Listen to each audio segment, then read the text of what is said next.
Does cannabis cause mental illness? Not quite, but a massive new genetic study shows it can trigger or worsen psychiatric disorders in people with certain genetic vulnerabilities. This was one of the most rigorous genetic studies ever done on cannabis. Researchers looked at huge data sets, hundreds of thousands of people, and used cutting-edge genetic tools to explore the links between cannabis use disorder or cannabis addiction, and psychiatric conditions.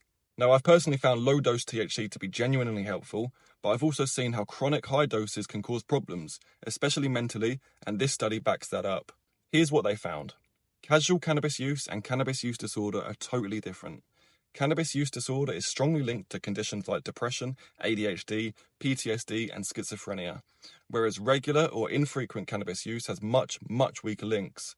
There's also a shared genetic basis for cannabis use and psychiatric disorders, suggesting people predisposed to mental illness are also more likely to develop cannabis addiction, and vice versa.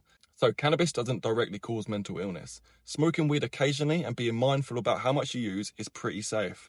However, smoking a lot every day with no breaks can be problematic, especially if mental health issues run in your family. If you want more science-backed, honest cannabis content like this, subscribe to my newsletter. Links in the bio.